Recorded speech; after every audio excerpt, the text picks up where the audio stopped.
गया। हम जिस कार्य से तुम दोनों भाई को लाए थे वो कार्य मेरा आज संपन्न हो गया।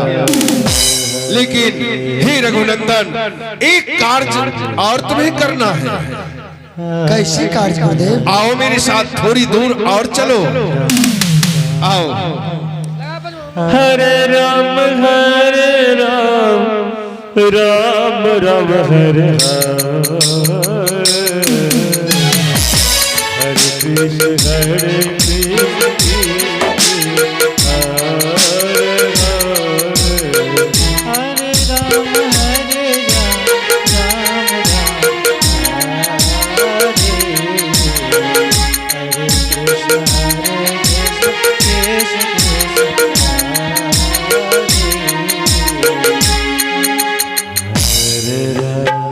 गुरुदेव, हे गुरुदेव, आप ये मुझे कहाँ लेकर चले आए?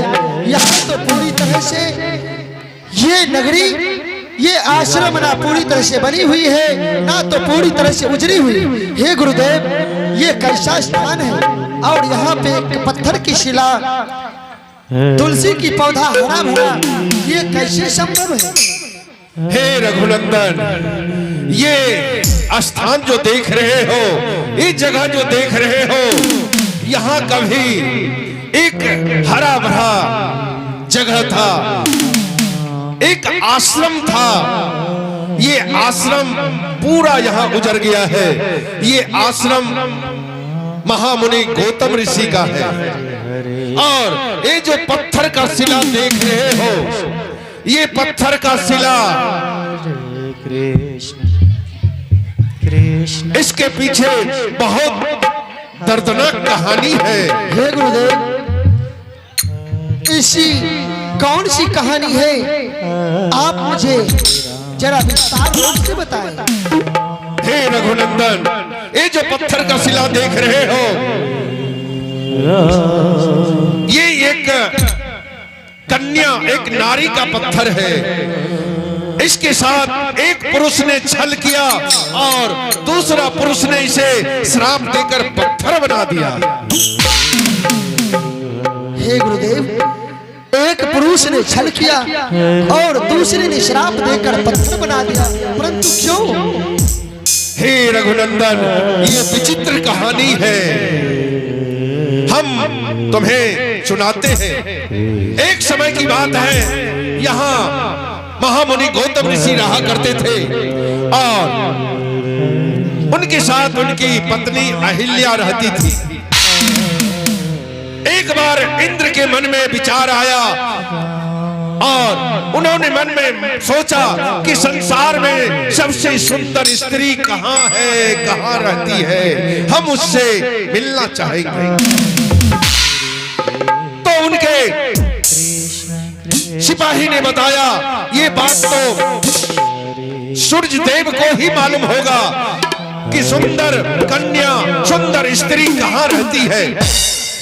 तो देवराज इंद्र ने सूर्य देव को बुलाया और सूर्य देव से पूछा गया, बताइए सूर्य देव कि संसार में सबसे सुंदर स्त्री कहाँ है।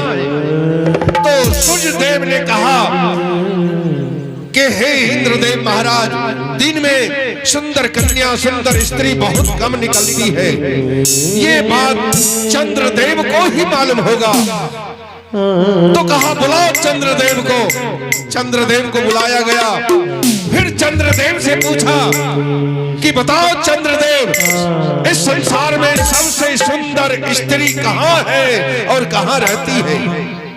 तो चंद्रदेव ने कहा कि हे इंद्रदेव महाराज, संसार में सबसे सुंदर स्त्री महामुनि गौतम ऋषि की पत्नी अहिल्या है। कहा ठीक है, तुम ऐसा करो, तुम मुर्गा बन जाओ और मुर्गा बनकर आधी रात में तुम बांग देना, आवाज लगाना, हम काम बना लेंगे।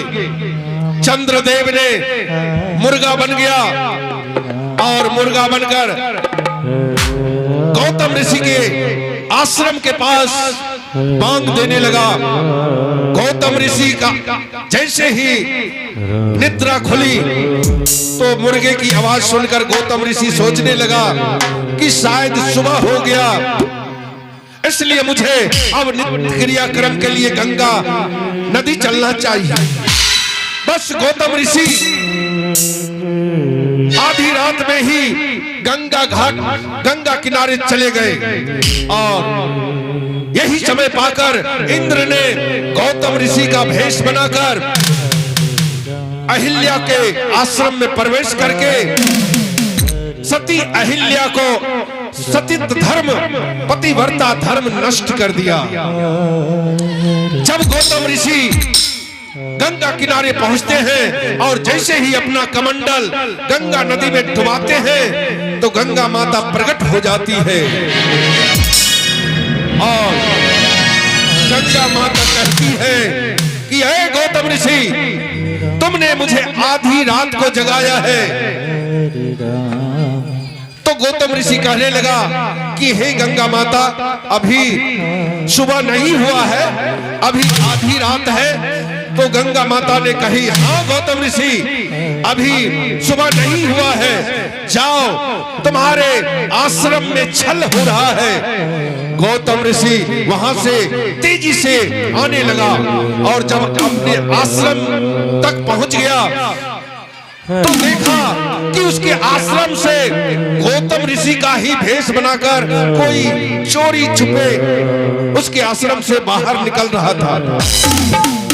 गौतम ऋषि का नजर उस पर पड़ा, देखा ये तो मेरा ही भेष बनाकर मेरे आश्रम से निकल रहा है। फिर क्या हुआ गुरुदेव? फिर गौतम ऋषि ने कहा, कौन हो तुम, बताओ, नहीं तो तुम्हें श्राप देकर जलाकर भस्म कर दूंगा। क्या गुरुदेव ने श्राप दिया? नहीं। फिर देवराज इंद्र को भय हो गया, डर हो गया। उन्होंने अपना गलती स्वीकार किया और बोला कि मैं 33 करोड़ देवता का राजा इंद्र हूं, मुझे क्षमा कर दीजिए। गौतम ऋषि आवेश में क्रोध में आकर कहा, सुनो, तुम 33 करोड़ देवता का राजा हो और तुमने मेरी पत्नी अहिल्या के साथ तो व्यवहार किया है। तुमने एक छिद्र के लिए अहिल्या का सतीत धर्म नष्ट किया है। जाओ इंद्र, मैं तुम्हें श्राप देता हूं कि तुम्हारे शरीर में 1000 छिद्र हो जाए। हे गुरुदेव, तब तो महाराज इंद्र को श्राप अवश्य ही लगा होगा। उसी समय इंद्र के शरीर में 1000 छिद्र हो गया। फिर गौतम ऋषि कहने लगा कि आधी रात में मुर्गा बनकर कौन आवाज लगाया था, मेरे सामने आ जाओ, नहीं तो तुम्हें भी श्राप देकर जलाकर भस्म कर दूंगा। तो चंद्रदेव हाथ जोड़े गौतम ऋषि के सामने प्रकट हो गया। गौतम ऋषि पूछने लगा, कौन हो तुम? कहा, मैं चंद्रदेव हूं, क्षमा कर दीजिए महामुनि। तो गौतम ऋषि कहने लगा, तुम क्षमा के पात्र नहीं हो, तुमने गौतम ऋषि के साथ छल किया, आधी रात में मुर्गा बनकर मुझे धोखा दिया।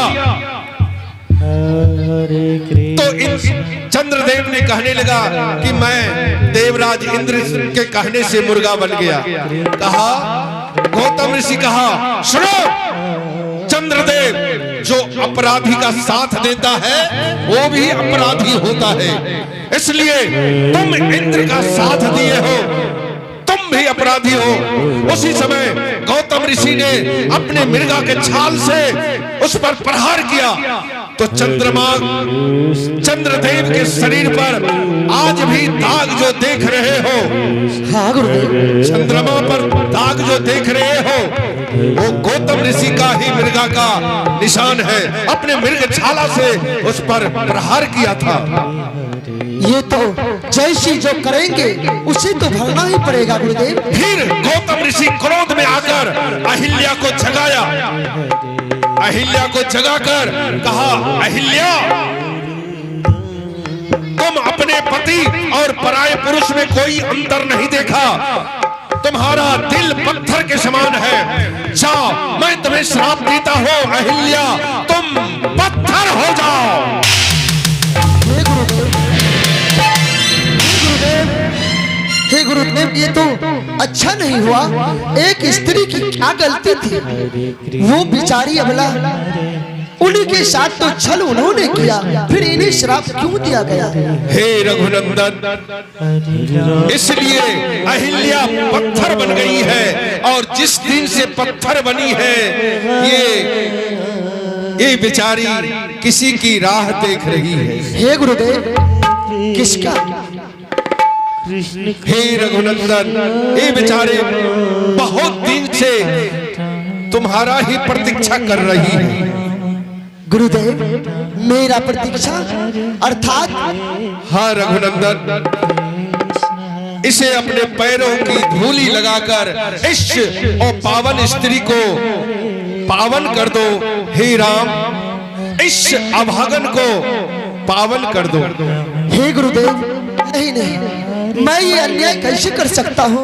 हे गुरुदेव, आप भली बात ही जानते हैं, कहो स्त्री और ब्राह्मण मेरे लिए पूजनीय है, ब्राह्मण की अर्धांगिनी है, मेरे लिए ब्राह्मणी है।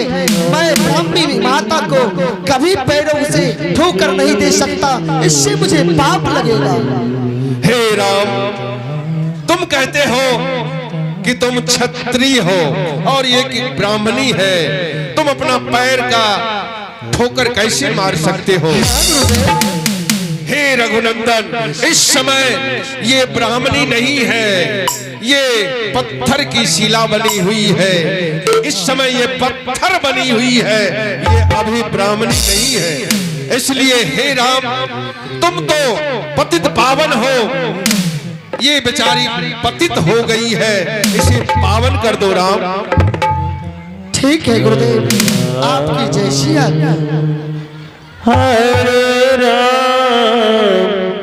हरे राम